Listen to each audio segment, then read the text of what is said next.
naskah ya yang dilombakan ya, jadi belum diterbitkan. Akhirnya hari ini kemudian diskusi lagi dengan Om Jaki setelah sekian waktu soal buku yang pertama Pusara Namuk hingga yang sekarang. Nah, sebenarnya ngalir aja nanti topik diskusinya. Mungkin Om Jaki juga kalau ada bagian-bagian yang tertarik oleh Om Jaki untuk dibacakan, silahkan, misalnya satu kalimat atau satu paragraf yang kira-kira paling mukul gitu ya, yang menurut Om Jaki bisa mewakili keseluruhan, menarik untuk dibacakan. Nah, selain diskusi soal proses kreatif, saya juga tertarik diskusi soal bagaimana menjadi seorang novelis. Mungkin itu yang di bagian akhir ya, tapi awal kita akan bicara lebih banyak soal proses kreatif dari Perjalanan Mustahil Sangyang dari Lisboa ini seperti apa gitu. Sekilas teman-teman, saya mungkin akan membacakan bagian belakangnya dulu dari novel ini agar teman-teman yang mendengar via podcast bisa sedikit banyak tahu isinya apa. Jadi di cover belakang dari bukunya diceritakan bahwa Perjalanan Mustahil Sangyang dari Lisboa adalah perjalanan seorang Sangyang Nogueira, hanyalah pedagang rempah yang tak mengenal dunia selain tanah dan laut Lisboa. Namun ada dua hal yang memaksa Sangyang melepas kenyamanannya, yaitu peta orang Jawa dan munculnya sosok bayangan hitam yang mendorongnya untuk melakukan perjalanan mencari ayah kandungnya, yang konon seorang pangeran di suatu tempat bernama Jawa. Sementara itu kerajaan Portugal diteror organisasi pemberontakan rahasia bernama Porto de Grau yang tidak puas dengan pemerintahan yang dikuasai pemimpin Kristen dan takhta suci. Pada masa genting itu, Sangyang mengetahui bahwa orang tua angkat tunangan dan mertuanya ternyata terlibat dalam organisasi pemberontakan tersebut. Demi membalas budi, Sangyang memulai misi pertama yang mengguncang nurani, berkomplot membunuh Paus. Misi Porto de Grau melemparnya semakin jauh dari pencarian sosok sang ayah. Kendati demikian, Porto de Grau sendiri merupakan kunci bagi Sangyang dalam menemukan jati dirinya. Akankah ini menjadi perjalanan yang mustahil bagi Sangyang? Itu catatan sedikit dari bagian belakang cover buku Perjalanan Mustahil Sangyang dari Lisboa. Lalu saya akan mulai dengan satu pertanyaan sederhana dulu dari ke Om Jaki gitu ya. Sefiksi apa sebenarnya kisah ini Om Jaki? Sefiksi-fiksinya. Ya ada latar sejarahnya, tapi selain latar yang hanya sebagian kecil sebenarnya dari keseluruhan ceritanya semuanya fiksi sih. Ada detail-detail yang memang berdasarkan dari kejadian nyata, gitu ya. Ada benda-benda yang berdasarkan dari kejadian nyata, atau perjalanan yang berdasarkan kejadian nyata juga ada. Tapi karena ini dimaksudkan untuk fiksi, harus dibaca sebagai fiksi. Harus dibaca sebagai fiksi, senyata apapun itu.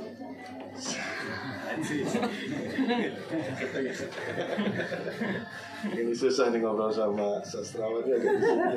Senyata apapun itu harus dibaca fiksi. Iya.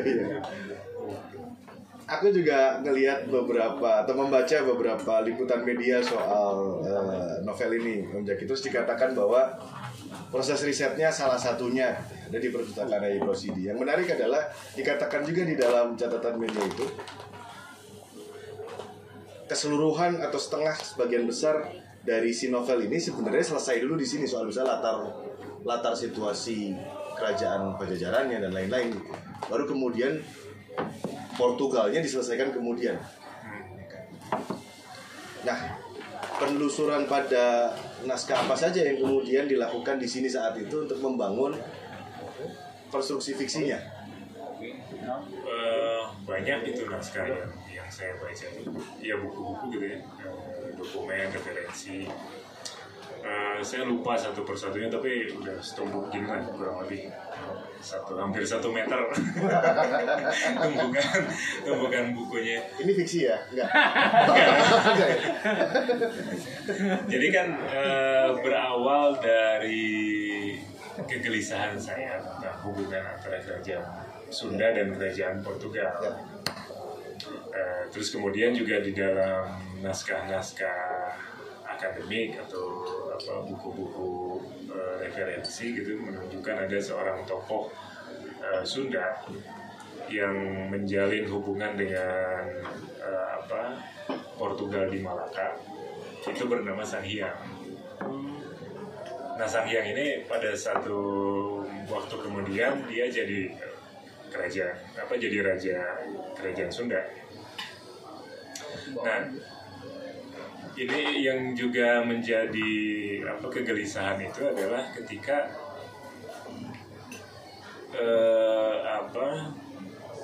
dalam teks sejarah formal kita yang diajarkan di sekolah-sekolah kan Portugal itu sebagai musuh ya. Sebagai pihak yang datang untuk menjajah, kolonisasi. Tapi kan agak mengherankan karena kerajaan Sunda menjalin hubungan diplomatik dengan bahkan membangun hubungan kerjasama militer dengan Portugal, meminta bantuan militer Portugal untuk datang ke kerajaan Sunda demi melawan Cirebon dan Demak. Nah, dari situ saya jadi gelisah gitu.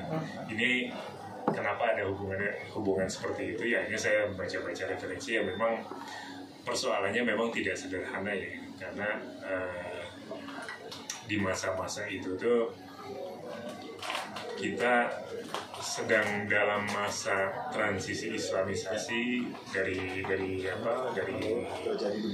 Hindu-Buddha gitu ya. Terus kemudian juga masa awal bangsa-bangsa Eropa mulai masuk gitu ke sini. Nah, dari sana jadi terpikir gitu bahwa konsep globalisasi yang kita kenal sekarang atau internasionalisme yang kita kenal sekarang itu tuh sebenarnya sudah terjadi sejak zaman dulu. Dan kita bangsa-bangsa di Nusantara berhubungan langsung dengan bangsa-bangsa lain. Nah, dari sana saya kemudian merancang novel ini dan mencoba, tapi tidak ingin menguliahi sejarah gitu. Makanya saya membuat sebuah cerita fiksi. Hanya setelah dipikir gimana ya gitu biar ini terasa seru gitu si ceritanya. Akhirnya saya menyimpanlah satu tokoh keturunan Sunda yang lahir di Portugal. Nah ini, aku belum mau masuk ke isi cerita ya. Tapi kan ada catatan juga. Kemarin sempat ngobrol juga sama Om Tata. Tapi dikatakan juga bahwa di dalam satu naskah memang yang melakukan perjalanan itu adalah kita yang ke sana. Jadi kalau misalnya konstruksinya ada bayangan bahwa mau nggak mau ya masuk ke salah satu karakter ya. Sanghyang ini kan di sana. Apakah ada kemungkinan si perjalanan yang aslinya tercatat dalam naskah itu kemudian di sana terjadi apa bahasa yang enak ya, bukan pembuahan ya apa. Jadi si raja ini kan ke sana. Lalu kemudian dia ada hubungan hubungan emosional dengan satu perempuan di sana lalu menghasilkan si Sanghyang ini. Iya memang seperti itu, tapi tidak dilakukan di Portugal hubungan biologisnya. Dilakukannya di Malaka. Ya itu ada di dalam cerita. Ya, dilakukan di Malaka. Si perempuannya tidak sadar sudah hamil, pulang ke Portugal. Karena kan perjalanan dari Malaka ke Portugal kan sangat panjang ya di masa itu. 8 bulan, 9 bulan perjalanan lagi pakai kapal laut. Jadi kalau dia ketika datang ke sana dia harus melahirkan. Dan si anak yang dilahirkan ini saya kisahkan sebagai anak dari pangeran kerajaan Sunda yang satu hari jadi raja Sunda. Kan pertanyaannya akan balik ke pertanyaan awal ya, seberapa fiksi Fiksi itu kita itu tukeran kalian ya. Oh si Ukis Iwa. Seberapa fiksi? Kalau bagian kisah itu fiksi, itu betul-betul imajinasi saya aja untuk menghadirkan satu tokoh yang memiliki darah Sunda tapi lahir di Portugal dan dibesarkan sebagai Katolik. Dan dari catatan naskah yang ada memang berpeluang untuk dibuat fiksi itu gitu ya? Iya. Jadi dan dari penelusuran proses belajar saya tentang hubungan Portugal dengan Nusantara gitu dengan kerajaan Sunda dan lain-lain itu, saya juga jadi menemukan bahwa sebetulnya konsep atau teori yang sering disebut-sebut orang bahwa orang Eropa lah yang menemukan dunia, dalam artian membuka jalan terbukanya hubungan dagang, hubungan kultural dan lain-lain di seluruh dunia, itu menurut saya sih salah gitu. Karena bahkan dalam catatan orang Portugal sendiri yang kemudian saya hadirkan di sana, adanya peta orang Jawa itu menunjukkan bahwa orang Eropa justru belakangan mengetahui dunia. Karena ketika orang Eropa masih berkutat dengan dirinya sendiri, perang antar kerajaan di sana, saling merebut kekuasaan dan lain-lain, bangsa-bangsa lain di dunia itu sudah saling berhubungan gitu. Ya. Bahkan ada dugaan, misalnya disebutkan di dalam catatannya Tom Mendes itu penulis dan penjelajah asal Portugal juga, ada kemungkinan orang-orang Sunda itu sudah berdagang sampai ke Aden. Dan peta Jawa yang saya ceritakan di situ itu juga disebutkan dalam peta aslinya tuh kemungkinan besar ada peta Eropa, dan yang membuatnya adalah seorang nakoda asal Jawa.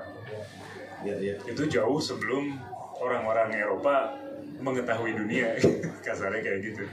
Jadi ya orang-orang Nusantara, orang Cina, orang Jepang, terutama orang India, orang Arab, orang Afrika itu tuh udah saling berhubungan entah sejak berabad-abad lalu gitu.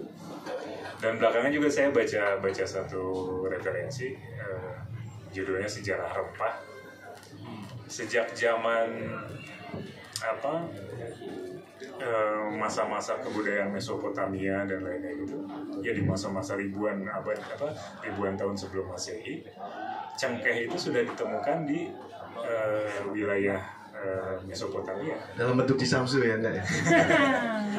Dan cengkeh itu kan harus kita pahami sebagai tanaman yang hanya ada di Pulau Banda. Pertanyaannya gimana ceritanya cengkeh dari Pulau Banda bisa ada di kawasan Timur Tengah berabad-abad sebelum Masehi? Artinya kan sudah ada jalur itu. Bila ada kemampuan pelayaran ya pasti ada kemampuan kartografer. Iya. Itu jadi dalam menulis buku ini saya juga jadi berproses mempelajari sejarah Nusantara, sejarah dunia gitu, bahwa kita tuh sudah mengenal dunia lebih dulu dibanding bangsa Eropa. Tapi Eropa bahkan sampai saat ini gitu, masih menganggap bahwa the age of exploration itu, masa-masa penjelajahan berawal dari mereka. Dan itu bukan dengan cara yang mistik ya. Iya. Ya, dengan kemampuan rasio membuat peta dan lain-lain. Nah, memang di dalam buku ini juga salah satu yang terpenting kan soal adanya peta orang Jawa itu ya. Jawa konteks ini juga Jawa dalam konteks luas ya. Iya. Yang menjadi menarik juga sebelum masuk ke isi cerita itu Om Jaki. Waktu itu Om Jaki sempat cerita kalau dikaitkan dengan obrolan awal tadi, bahkan cengkeh, lalu kemudian cabai juga kan, artinya kan tidak hanya cengkeh yang berangkat ke sana, tapi juga ada dari sana yang berangkat ke sini. Yeah. Dalam catatan obrolan santai sama Om Jaki waktu itu kalau nggak salah cabai juga bukan dari kita ya? Iya, cabai itu dari Amerika, dibawa oleh orang Portugal ke sini.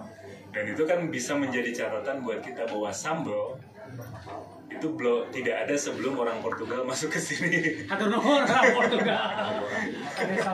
Karena sambal kan dari cabai kan. Ya. Sambal dari cabai ya dibumbui dengan terus garam, dengan gula, dengan terasi. Terus kayak misalnya makanan tempura, makanan Jepang. Kan tempura itu dikenal sebagai makanan Jepang. Iya. Padahal itu diperkenalkan oleh orang Portugal ke orang Jepang. Dan juga mungkin mirip kayak spaghetti dari Italia, itu kan dibawa oleh dari Cina masuk ke Italia gitu, jadi spaghetti. Ya mie. Gitu. Spaghetti itu ya sama aja mie ayam.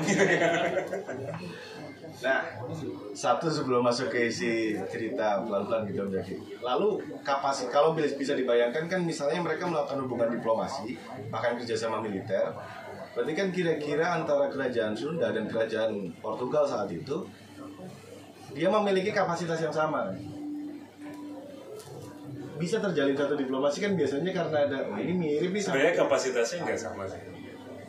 Saat itu konteksnya kerajaan Sunda meminta bantuan militer Portugal karena mereka mengetahui Portugal sebuah kekuatan yang besar. Saya pikir di zaman itu juga informasi sudah, walaupun tidak secepat zaman sekarang gitu ya, tapi informasi itu pasti sudah tersebar gitu, bahwa misalnya Portugal menaklukkan Goa, India gitu kan, kemudian Portugal menaklukkan Malaka gitu. Itu pasti bukan kekuatan yang sembarangan gitu. Karena Malaka itu kan negara kaya ya di masanya. Satu kekuatan untuk bisa menaklukkan India dan Malaka itu bukan sesuatu yang main-main gitu. Dan orang Sunda pasti kerajaan Sunda pasti sudah mengetahui itu juga. Dan dalam konteks ini juga ini agak rumit ya kalau diceritakan.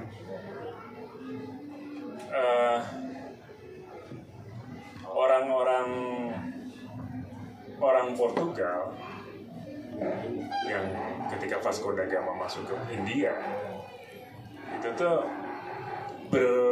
bersaing dengan pedagang-pedagang Arabia dan Muslim yang sudah lebih dulu berniaga di India dan sudah punya semacam hak monopoli perdagangan di sana. Nah, ketika Portugal datang, orang-orang Muslim dan Arabia ini kan terancam posisi, sehingga terjadilah perang di antara mereka. Dan orang Portugal berhasil memanas-manasi orang Hindu untuk memerangi orang Islam. Ini sebenarnya di luar konteks keagamaan, ini murni karena persoalan dagang gitu.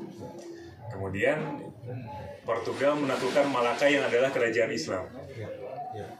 Saya pikir ini hanya dugaan ya. Saya pikir kerajaan Sunda yang saat itu masih Hindu dan sedang dalam serangan dari Demak dan Cirebon melihat potensi itu, bahwa Portugal bisa diajak kerjasama karena kita punya kemiripan kepentingan dalam melawan ekspansinya orang-orang Islam. Nah, persoalannya ketika Portugal akhirnya datang ke kerajaan Sundanya sudah tidak ada. Sudah hancur, kalah oleh kekuatan Banten dan Cirebon. Jadi ketika pasukan Portugal datang, dihajar oleh Fatahillah. Itu kan ada dua kemungkinan ya. Yang satu kemudian katanya karena cuaca yang kurang baik, ya, yang satu karena situasi memang ada domestik di Eropa. Dan saya pikir juga kan karena proses ini ya berjalan. Saya tidak tahu persis apakah pasukan yang dikirimkan ke Sunda itu adalah pasukan yang berbasis di Malaka atau didatangkan dari India dan Portugal. Tidak ada data itu sebetulnya. Tapi saya asumsikan mungkin hanya pasukan yang berbasis di Malaka. Dan untuk menyiapkan pasukan besar bersiap melawan perang, bersiap terhadap perang itu kan pasti ribet ya, senjata segala macam gitu.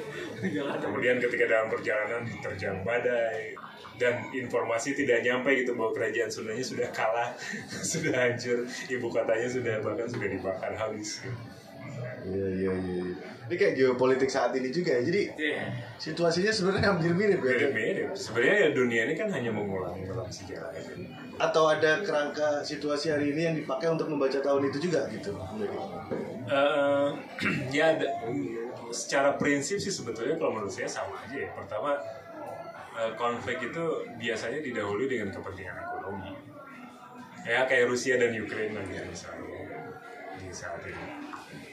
Sunda saat itu melawan Demak, melawan tekanan Malaka, Cirebon. Itu juga kan karena kepentingan ekonominya terganggu. Itu kan sebenarnya wilayah yang sama-sama strategis ya. Dari wilayah Sumatera sampai ke Jawa itu kan wilayah yang cukup strategis untuk bisa berhubungan ke wilayah timur lagi. Sampai hari ini bahkan gitu. Iya. Jadi terjadi persaingan antara pelabuhan-pelabuhan laut ini. Dan yang harus kita kenali juga, Portugal itu pola penguasaannya berbeda dengan misalnya Belanda dan Inggris. Belanda itu kan di kita tidak hanya menguasai pesisir, dia kan menguasai, betul-betul menjajah gitu, menjajah dalam konteks yang sebenarnya.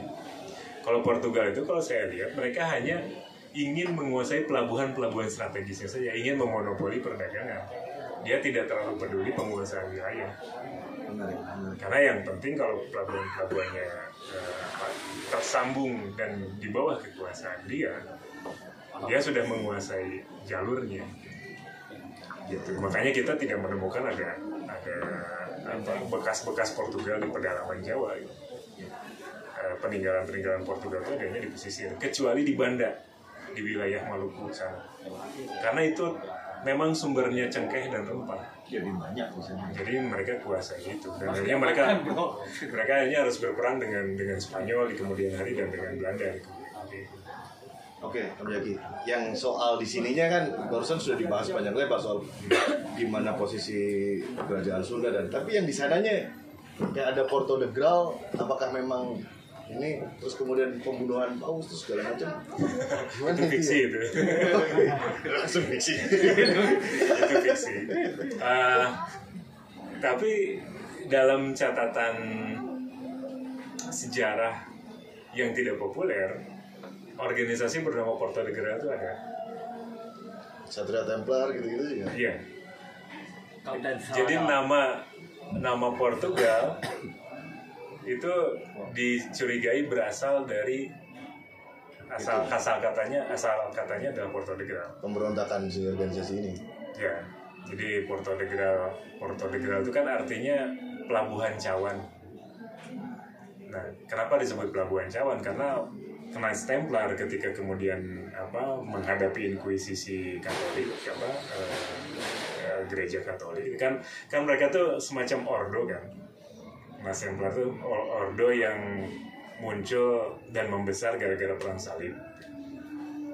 Terus kemudian membesar jadi sangat kaya gitu, sampai banyak pangeran dan raja-raja Eropa tuh berhutang kepada ordo ini.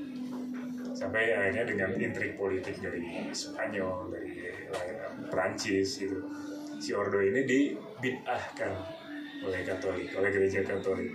Sampai terjadi inkuisisi kan, banyak pembunuhan anggota ordo ini, dibakar, dituduh sebagai penyihir dan lain-lain. Nah, mereka dalam masa-masa itu melarikan diri ke semenanjung Iberia, termasuk membawa banyak harta simpanannya dan kemungkinan membawa cawan suci itu. Iya, itu dia di sana. Misterius. Nah, jadi apakah Knights Templar itu ada? Ada gitu. Dan apakah Knights Templar itu pernah menguasai dunia? Pernah. Via Portugal. Illuminati mah urusan lain ya. Itu urusan lain, urusan ke belakang ke sebelah sini lah itu. Iya. Emang ini jadi nggak masuk ke soal bukunya karena itu tadi kan bangunan berpikir ya. Sebelum ini jadi penasaran dulu ke hal yang lain lagi gitu Mas Agi. Si perjalanan menulisnya kan ajaib ya. Kalau aku pas baca yang gini tuh kayak dulu pas awal yang aku tahu aja gitu ya, memulai yang Johnny Mushroom tuh urusannya orang bandar mushroom gitu ya.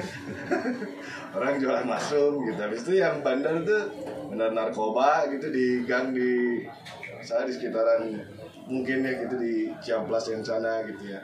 Mungkin itu fiksi gitu ya. Gitu. Terus kemudian di Pusaran Amuk nih soal situasi politik domestik gitu. Nah ini kok bukan tiba-tiba lah. Pasti kan itu kelihatan banget dari situasi yang kecil lama-lama membesar gitu. Capek ya. Ya passionnya di sana gimana ya? Jadi dari riset bandar mushroom ke bandar rempah itu loh. Tapi ada kemiripan memang bandar-bandar semua. Bandar semua. Ya apa ya? Ya saya memang selalu ingin berproses aja sih. Atau dari dulu ini yang diincar enggak? Enggak juga. Ini mungkin baru dirancang tahun 2015 kalau nggak salah. Ada kayak ini, wah bandar mushroom udah nih. Bandar ini udah nih gitu. Narkoba udah nih gitu. Karena minat saya tuh lebar banget gitu sebetulnya tuh. Minat ke berbagai hal gitu. Makanya ceritanya juga terkesan random kan. Ya karya-karya saya gitu, dari mulai yang wilayah yang sangat urban banget gitu Tapi ada semacam benang merah gitu. Jadi kalau pemetaan konfliknya ini berarti maksudnya dari soal bandar yang di satu gang kecil, kemudian yang waktu itu misalnya catatan investigasi air, kemudian konflik di sini, maka dibangun dari sebenarnya situasinya mirip-mirip, hanya aktornya aja yang lebih besar. Saya sendiri tidak menyadari hal itu ya, tapi mungkin iya, tapi saya sendiri tidak menyadari hal itu dan tidak membuat semacam kerangka atau benang merah untuk semua karya-karya saya. Setiap karya itu prosesnya berbeda-beda, proses mencari pengetahuannya, proses kreatifnya, cara mengeksekusinya ke dalam tulisan itu betul-betul berbeda-beda gitu. Saya nggak punya atau belum bisa membayangkan apakah memang ada pola-pola tertentu yang saya lakukan gitu di dalam setiap karya gitu. Ya misalnya, ternyata kelakuan kerajaan sama preman di gang sama ini enggak? Ya memang sama. Kalau kita mengambil dasar-dasar perilakunya, preman di gang, bandar narkoba, mafia, dengan kerajaan-kerajaan Eropa itu apa bedanya? Ya bahkan juga kerajaan-kerajaan di Asia gitu. Kan raja itu kan preman ya. Maksudnya dia kan mengklaim satu wilayah. Ini fiksi teman, ini fiksi. Mengklaim satu wilayah, membuat batas-batas, dan siapapun yang hidup di dalam batas wilayahnya harus bayar ke dia kan? Ya. Ya sekarang apa bedanya dengan preman yang menguasai lahan parkir? Ya. Dia menetapkan satu wilayah tertentu dan siapapun yang hidup di situ harus bayar pajak ke dia, sama aja gitu. Cuman yang namanya kerajaan dan negara itu kan terkesan lebih sophisticated, bahwa ini ada darah biru keturunan segala macam, ada wisdom dan lain-lain, didukung institusi agama, mau agama apapun ya, kan mendukung kerajaan-kerajaan itu untuk menjajah rakyat. Sebelum makin jauh nih soal senjata apapun dibaca fiksi. Mari kita masuk ke bukunya pelan-pelan. Kenapa judulnya ada kata mustahil, Om Jaki? Karena memang saya agak khawatir di awal buku ini dibaca sebagai buku sejarah. Makanya saya memasukkan kata mustahil ini ya ini fiksi gitu. Dan dalam catatan sejarah kan tidak ada tokoh yang melakukan perjalanan dengan rute ini. Ya kita mengenal ada Ibnu Battuta, ada Marco Polo, ada banyak penjelajah lain gitu.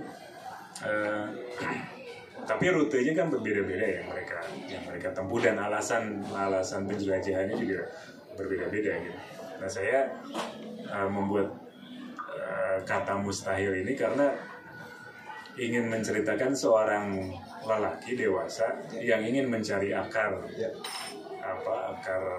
kehidupannya gitu.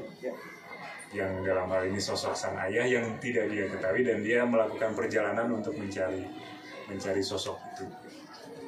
Nah, setelah judul Om Jaki, ini kan tadi Om Jaki cerita bahwa ini agar terlihat fiksi lah ya gitu ya. Atau memang ya agar fiksi gitu ya. Lalu kemudian kita masuk ke bagian awal di dalam. Jadi bangunannya memang menarik. Ini dimulai dari temuan seorang profesor namanya Barend Hendrik van Laar gitu ya, yang dia juga membuat semacam catatan khusus yang dia menuliskan di Wageningen Juni 1905, yang dikatakan di situ si profesor ini penelusur catatan harian antik kan gitu, kira-kira gitu. Dari catatan harian antik itu ada 3. Dia sudah menemukan 2 pada awalnya, lalu 1 dan 3 sudah ditemukan, lalu 2 ditemukan di Malaka. Nah, dari catatan harian itu terjadilah novel ini. Jadi kan kira-kira semacam layar yang bertumpuk ya, antara kisah sebenarnya antara Portugal, Kerajaan Sunda, kemudian di situ ada naik fiksi pertamanya adalah seorang profesor yang yang suka dengan pencarian atas catatan atau buku-buku antik, menemukan catatan harian si Sangyang. Nah, lalu yang dikisahkan adalah Sangyangnya. Yang dikisahkan perjalanan Sangyangnya. Apakah si profesor ini sebenarnya manifestasi dari Om Jaki sendiri gitu? Sebenarnya cerita si profesor itu saya bikin belakangan setelah cerita si Sangyang ini selesai. Iya. Semacam benteng lah gitu ya. saya terinspirasi aja gitu dengan sebuah kata pengantar gitu, yang seakan-akan itu nyata padahal fiksi gitu. Ya, itu saya temukan di bukunya Lolita dari Nabokov, kan dibikin kata pengantar gitu, seakan-akan itu cerita nyata gitu. Nah, saya ingin ingin bermain-main aja dengan pembaca gitu. Saya hadirkan sebuah kata pengantar yang sebenarnya juga adalah fiksi gitu. Dan ada cerita lain yang sebenarnya ada potensi cerita lain yang bisa digali kan dari si Hendrik Tanglar itu sebetulnya. Buku berikutnya doang. Tapi kan memang ini trilogi ya. Jadi, nah ini juga pertanyaan nih. Jadi triloginya ini akan dibangun berdasarkan si 3 buku catatan harian itu kan? Iya. Ya, bukan bahaya sih aku bilangnya, maksudnya untuk di sini kan mungkin orang kalau dikasih kata mustahil akan ini mah real gitu.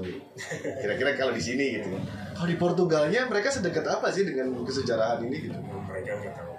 Mereka nggak tahu ya. Saya pernah nanya random gitu ke orang Portugal. Mereka nggak tahu bahwa mereka pernah datang ke sini. Ya maksudnya orang-orang umumnya gitu, orang-orang umumnya itu ya. Kali si Ronaldo bro. Tapi mungkin buat peminat sejarah, buat akademisi ya mereka pasti tahu lah. Karena di Lisboa itu ada satu monumen gitu di mana Vasco da Gama. Di pelajaran sejarahnya nggak ada. Saya nggak tahu, tapi diajari Portugal datang. Karena mereka kayak semacam ingin menguburkan atau mengaburkan istilah penjajahan. Yang mereka kedepankan di zaman sekarang itu adalah istilah zaman eksplorasi atau zaman penemuan. Iya. Jadi itu mengaburkan kan, karena kenyataannya ketika mereka menaklukkan sebagian India, ya di sana terjadi penjajahan, di sana terjadi kekejaman gitu. Ketika mereka menaklukkan sebagian Afrika, ya mereka melakukan perbudakan. Dan itu tidak disebutkan dalam sejarah umum di Portugal. Jadi mereka ya udah aja gitu. Ya udah aja. Apalagi mereka datang kan ke makanya mereka ya? membanggakan diri sebagai penemu dunia. Yang mana aja nggak ada, nggak diceritakan detail gitu. Sebagai orang sebagai bangsa yang mendapatkan ilmu pengetahuan gitu untuk menjelajah, ilmu navigasi, ilmu membuat kapal. Ya. Nah, lalu ke setting, Om Jaki, setting awal di satu desa. Kan Om Jaki sempat ke sana, residensi ya, dalam konteks residensi juga. Itu berapa lama Om Jaki residensi? 1 bulan. 1 bulan. Berarti kira-kira setting lokasinya memang ada juga di sana ya? Iya. Si desa, rupa desanya. Dan itu proses yang susah loh. Untuk bisa membayangkan satu setting tempat di abad 16. Karena kita nggak bisa dapetin foto kan, karena foto belum ada.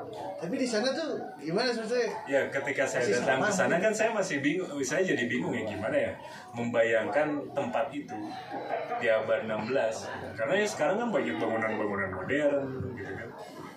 Dan kita juga nggak tahu bangunan itu dibangun tahun berapa ya gitu. Tadi kan beda nih kayaknya reservasi mereka sama kita nih, konservasinya nggak dicoret jadi hijau gitu ya enggak gitu. Cuman kan itu kawasan kuno ya, kawasan yang sudah ada entah sejak kapan gitu, sudah lama sekali gitu, peradaban Portugal itu udah lama. Bahkan diyakini Portugal itu jadi semacam tempat persinggahannya murid-murid Yesus gitu. Terus kemudian Hannibal sang penakluk juga yang sempat menyerang Romawi itu kan berbasis di sana juga. Jadi memang kawasan itu sudah jadi kawasan peradaban lama sekali. Nah, ketika saya melihat bangunan-bangunan atau istilahnya dataran gitu, saya susah membayangkan di abad 16 bangunan ini ada atau enggak? Bangunannya di abad 16 toko cengkeh lainnya gitu. Iya gitu. Nah, misalnya ketika saya membayangkan sebuah biara gitu. Biaranya kan sekarang biaya Jeronimo itu besar gitu. Nah, tapi kan kita harus curiga ini dari dulu besar atau dulunya mungkin hanya gubuk aja gitu kan, terus kemudian di masa-masa kemudian membesar. Itu kan susah. Ada teks-teks tapi dalam bahasa Portugal gitu yang susah juga saya pahami. akhirnya saya menemukan apa bentang alam Lisboa di sekitaran abad 16 itu dari lukisan keramik. Jadi di sana tuh ada yang namanya museum keramik. Itu tuh museum yang mengoleksi keramik-keramik dari zaman dulu. Dan itu ada satu peta Lisboa gitu. Panjang banget. Bermeter-meter lah itu. Itu lukisan keramik yang dibuat tahun 1500-an. Jadi saya, dulu tuh di sini ada gereja gitu yang sekarang udah nggak ada gitu. Bagian ini dulunya padang gandum gitu misalnya.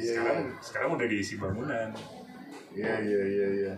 Ya seru sih buat Om Jaki. Wah. Nah, lalu kemudian ada konteks lain yang menarik disisipkan Om Jaki. Tapi ini jadi mungkin bocoran kedua dan tiga ya. Kisahkan si Sangyang ini mendapatkan perintah-perintah atau petunjuk-petunjuk lewat mimpi. Kira-kira itu seorang pangeran kan gitu dari Jawa gitu. Itu udah pasti fiksi lah ya partitunya gitu. Tapi di masa itu menurut Om Jaki gitu dari pembacaan tadi situasi Portugal Lisboa di masa itu gitu. Mereka didatangin semacam itu lewat mimpi itu aneh gak gitu? Ya aneh. Metafising kan bisa mungkin pandangan kaum terjajah nih ya gitu kan lihat Eropa tuh kan kayak rasional apa. Kok ada mimpi gitu. Dan mimpinya berturut-turut kan. Ya itu bahasanya lain lagi gitu.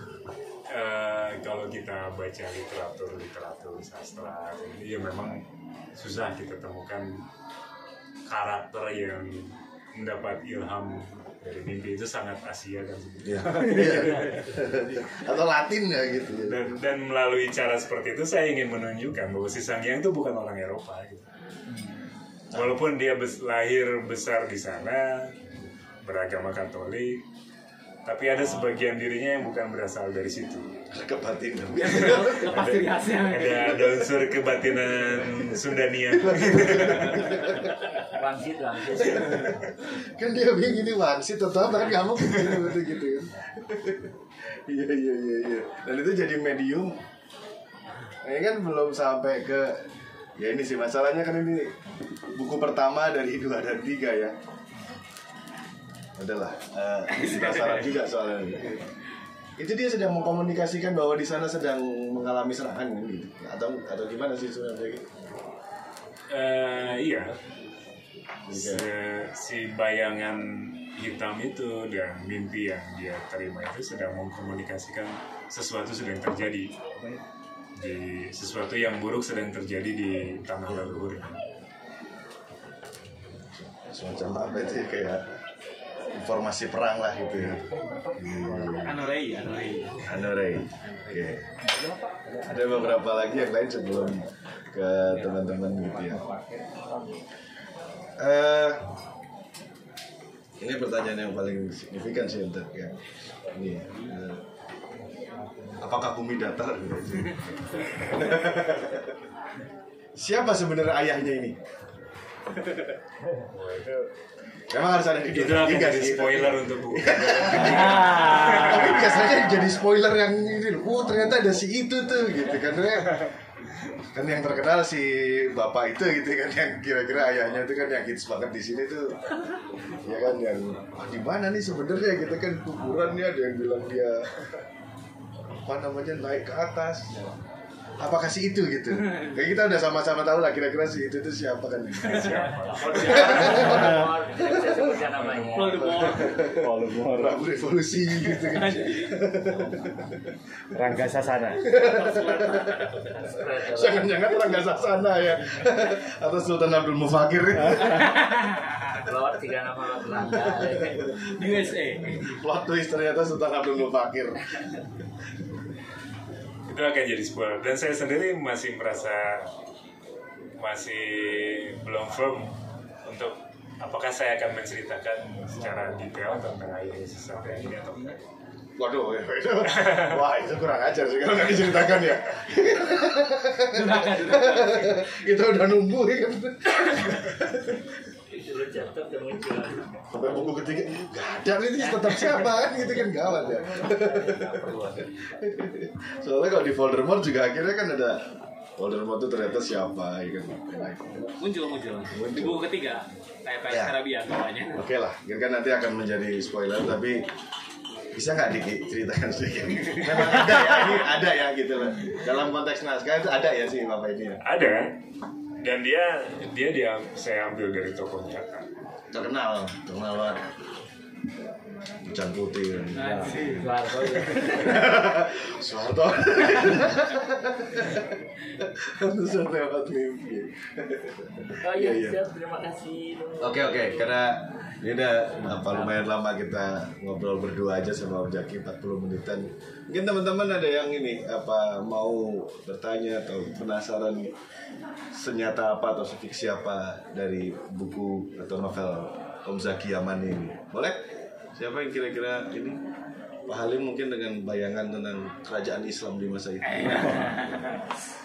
Kalau nggak salah itu dulu itu kan orang Eropa itu kan mencari istilah argire kalau nggak salah. Argire itu tanah surga yang artinya itu. Cuman ketika diteliti ternyata itu menunjuk pada tanah Malaka. Dan ketika lebih detail lagi itu ke tanah Pajajaran. Istilah argire itu. Cuman di sini itu yang saya tanyakan itu istilah kerajaan Sunda ataupun Jawanya ini istilahnya itu diistilahkan dengan apa? Karena memang saya sendiri belum baca gitu. Itu saja sih. Jadi itu ini ya agar memudahkan kita menemukan kira-kira pangeran siapa yang dimaksud. Kan harus demikian. Ujung-ujungnya tetap ke situ. Ini dalam surat-surat Portugal dengan kerajaan Sunda yang saya kan main juga ke arsip nasionalnya Portugal ya. Di sana memang masih disimpan surat-surat antara kerajaan Sunda dengan kerajaan Portugal. Mereka menyebutnya Sunda. Tapi spellingnya berbeda. Kayak mereka menulis Sangyang dengan Samyang gitu. Jadi ketika menyebut Sunda itu mereka menuliskannya Cumda.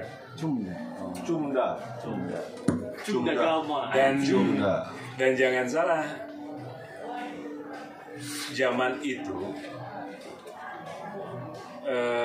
bahasa yang ditulis dan teks yang ditulis itu menggunakan yang namanya huruf klasik. Aksara. Mas Hadi langsung huruf klasik. Apa yang dimaksudnya? Aksara antik itu berbeda dengan aksara kita. Alfabetnya mirip-mirip gitu. Cuman untuk membaca surat-surat dalam aksara antik itu tuh dibutuhkan ahli khusus. Filolog khusus juga. Makanya ketika saya membaca dalam referensi di Indonesia gitu ya, tentang surat kerajaan Portugal dengan kerajaan Sunda gitu, yang menyebutkan ini itu saya jadi agak ragu. Karena lebih percaya arsip yang di sana gitu ya. Iya, peneliti di sini bisa membaca aksara antik atau enggak gitu. Karena ada kegalauan juga ya dalam masalah timeline. Dalam masalah timeline itu saya lupa detail-detail tahunnya. Cuma ada surat antara Raja Portugal dengan masyarakat Sunda. Ada surat Raja Portugal terhadap warga masyarakat Sunda. Surat berisi perjanjian dagang. Yang persoalannya surat itu bertitik mangsa tahun di mana kerajaan Sunda dalam catatan sejarah sudah tidak ada, sudah runtuh. Artinya hubungan Portugal dengan masyarakat Sunda masih ada dong. Walaupun kerajaan Sundanya sudah dihajar Demak dan Cirebon dan Banten. Ya, nah itu membuat saya bingung tuh saat. Jadi dia semacam mengupayakan perjanjian dagang pada masyarakat ya kan? Saya nggak ngerti konteksnya apa, karena surat itu tidak ditujukan kepada seorang raja. Kepada oligarki saat itu. Mungkin pada oligarki saat itu. Tapi mereka masih tetap menggunakan term Sunda. Sunda itu. Ya akhirnya saya baca-baca lagi referensi sejarah yang memang masih ada perdebatan sebetulnya. Terutama dari peneliti-peneliti Eropa, apakah kerajaan Sunda yang dimaksud oleh Portugal itu adalah kerajaan Pajajaran atau kerajaan Sunda yang kita kenal, atau dengan kerajaan Banten. Ya, Sultan Abdul Mufakir ini. Angkel Sam. Angkel Sam. Angkel Sam. Ngawur gitu. Jadi, nah ini saya harus memilih yang kerangka sejarah mana yang akan saya pakai di dalam novel ini. Ya, ya. Tapi Karena itu akan berimplikasi luas sekali gitu. Kalau saya menggunakan kerangka sejarah bahwa yang berhubungan dengan Portugal itu adalah kerajaan Pajajaran, ceritanya akan di sini gitu. Kalau ternyata itu berhubungan dengan kerajaan Banten, ceritanya akan ke sini. Mempengaruhi 2 buku berikutnya. Gak mungkin saya gabungkan gitu karena itu bergerak ke arah yang berbeda. untung mustahil kan gitu. Untung mustahil. Gitu. Ini kan mustahil begitu loh, ini bukan nyata juga itu. Tapi terkonfirmasi bahwa wilayahnya di sini, secara umum di sini, tapi entah yang kanan atau yang kiri. Ya ini saya menyimpulkan pokoknya wilayah Jawa bagian barat lah gitu. Iya. Itu. Terkonfirmasi di sini gitu, nggak benua yang mana lain gitu kira-kira. Mungkin di titik kita ada sekarang ini. Ada kerajaan. Iya. Itu paling pada yang sama lagi. Coba di ini, misalnya mau dielaborasi lagi. Mungkin ya, yang lain. Teman-teman mungkin yang lain. Mas Hadi, aksara antik. Iya.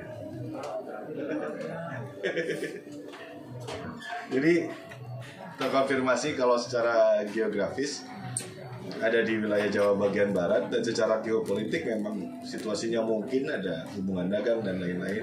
Berpatokan pada naskah juga iya, tapi kemudian ada upaya membuatnya menjadi fiksi adalah membangun dramanya, kira gitu. Nah, dalam konteks itu porsinya seberapa, kalau bisa ini kan agak mustahil di